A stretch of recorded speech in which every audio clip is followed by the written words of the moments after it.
Madame la doyenne, Monsieur le recteur, Monsieur le président, chers collègues, chers amis. À l'heure d'ouvrir ces journées colombiennes, qui se tiennent pour la deuxième fois en Colombie, trois mots me viennent à l'esprit. Résilience, renaissance, reconnaissance. La résilience d'abord, c'est la résilience de notre association, qui a su surmonter une pandémie qui, ainsi que Juan Carlos le rappelait à l'instant, nous a tenus éloignés les uns des autres depuis les Journées internationales françaises de 2019, c'est-à-dire depuis trop longtemps. Résilience d'une association qui a payé un lourd tribut pendant cette pandémie, et j'ai une pensée pour notre président d'honneur, Philippe Malinvaud, qui nous a quittés à cause du Covid. Je voudrais aussi remercier nos amis coréens qui nous avaient magnifiquement accueillis, qui avaient tout prévu et qui, par 2 fois de suite, ont dû reporter ces journées alors qu'ils avaient tout prévu. Et je les remercie, et je tiens à remercier aussi le président Youssou Nam de la part de toute l'association. Mais à quelque chose, malheur est bon. Cette crise a en effet permis à l'association de poursuivre et d'accélérer et d'achever, je crois, sa digitalisation. Notre association aujourd'hui est plus connectée que jamais, elle est plus proche de ses groupes, et nous avons le plaisir de nous retrouver régulièrement en visioconférence, au moins chaque trimestre. La résilience, c'est aussi et peut-être surtout celle de notre ami Juan Carlos Henao, et je ne peux pas dire ô combien ému je suis aujourd'hui qu'il se tienne ici à nos côtés, et c'est pour nous un grand et un immense plaisir et privilège. Et je salue ici son amitié, sa volonté et sa force de caractère. Résilience, renaissance. Nous ne sommes pas parlé, nous avons identifié le même mot. Ces journées colombiennes sont à un triple point de vue des journées du renouveau, des journées de la renaissance. Premièrement, parce que si nous avons aujourd'hui à nouveau le plaisir de nous retrouver physiquement pour ce congrès international, nous inaugurons un nouveau format pour nos journées internationales. Un format plus court, 3 journées au lieu de 5 journées. Un format plus attractif, la présence d'un grand témoin, Luc Julia. Un format plus interactif, avec une deuxième journée entièrement nouvelle, composée d'ateliers, au cours duquel nous croiserons nos regards en petits groupes. Nouveau format à l'origine d'une charte des journées internationales que tous ensemble, nous avons élaboré pendant la pandémie. C'est donc un nouveau chapitre de notre association qui s'ouvre aujourd'hui, une nouvelle page quasi blanche, quasi vierge, que nous devons écrire ensemble et dont je sais qu'elle sera un succès grâce à nos rapporteurs, nos animateurs d'ateliers et nos participants. Deuxièmement, ce sont des journées de la Renaissance parce que, afin de ne pas nous priver de la compétence de rapporteur qui aurait quelques difficultés à s'exprimer en français, il a été décidé, et c'est une évolution notable, qu'un rapporteur puisse présenter son rapport dans la langue du pays d'accueil du congrès, et donc dans une langue autre que le français, si cela est nécessaire, pourvu que le rapport écrit soit traduit en français.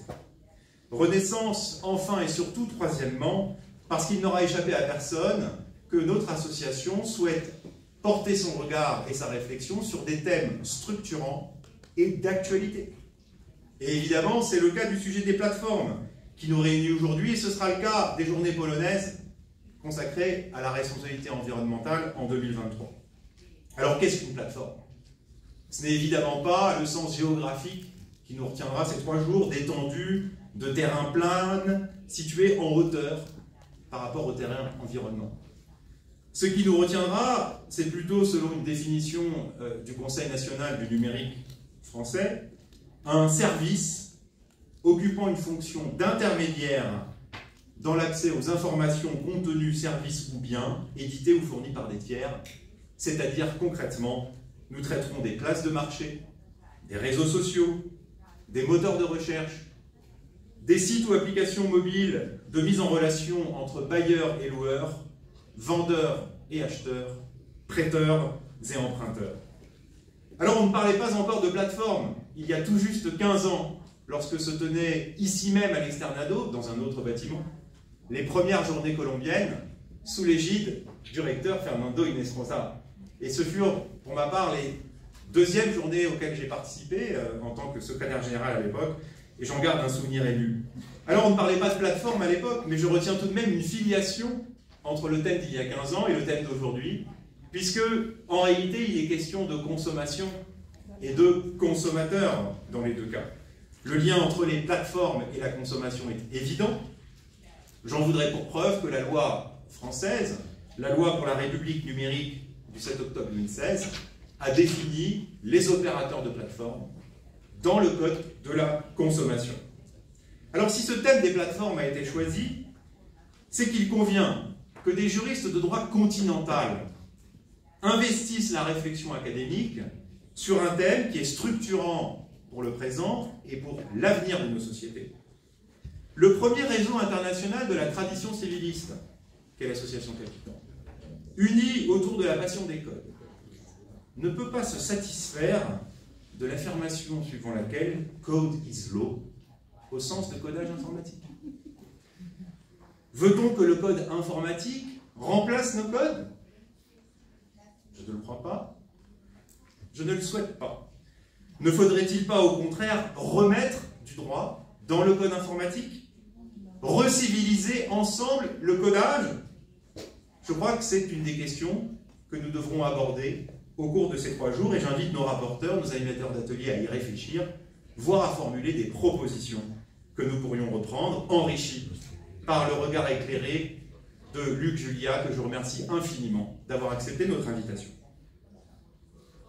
Résilience, renaissance, reconnaissance, enfin. Je ressens une profonde reconnaissance à l'égard de nos hôtes et de tous ceux sans lesquels ce congrès n'aurait pu avoir lieu. Il me revient, au nom de toute l'association, à remercier très vivement Monsieur le recteur Hernando Paragneto pour son accueil et les moyens qu'il a mis à notre disposition, et cet auditorium magnifique et ces bâtiments en sont l'illustration. À Edgar Cortés, formidable chef d'orchestre de ces journées et qui a si bien secondé notre ami Juan Carlos Henao pendant les temps difficiles que nous connaissons. Les 3 grâces, ces 3 professeurs de l'Université Externado de Colombie qui n'ont pas compté leurs heures pour permettre que ces journées se tiennent, Annabelle Riano Saad, Sylvana Fortiche et Angela Cubilos Pérez. Je tiens à remercier aussi l'Université Los Andes qui nous accueillera mardi après-midi. C'est un grand plaisir que 2 universités, que l'on dit parfois concurrentes, mais qui sont ici complémentaires, accueillent des juristes de tout pays pour ces journées. Et je n'oublierai pas non plus mes camarades français, Cyril Grimaldi, au four et au moulin, comme rapporteur général et organisateur, Christophe Vernière, Nicole Souti, Claire Séjean-Chazal, qui est aussi en plus notre community manager, comme vous pouvez le voir à l'instant, puisqu'elle filme tout. Reconnaissance enfin vis-à-vis de vous tous. Vous tous qui venez de 21 pays. Et pardonnez-moi de les énumérer, ces 21 pays. Allemagne, Belgique, Brésil, Chili, Colombie, Corée du Sud, Costa Rica, États-Unis, Espagne, France, Italie, Luxembourg, Mexique, Panama, Pays-Bas, Pologne, Québec, République dominicaine, Roumanie, Suisse, Turquie, Uruguay. Près d'une centaine de participants, 95 précisément, 54 hommes, 41 femmes, c'est à remarquer, avec une parité académique quasi parfaite. Je crois que c'est un chiffre de participation qui est très satisfaisant pour un colloque qui se tient en octobre, alors que nous avons tous déjà affronté nos rentrées universitaires, et de cela, je suis infiniment reconnaissant.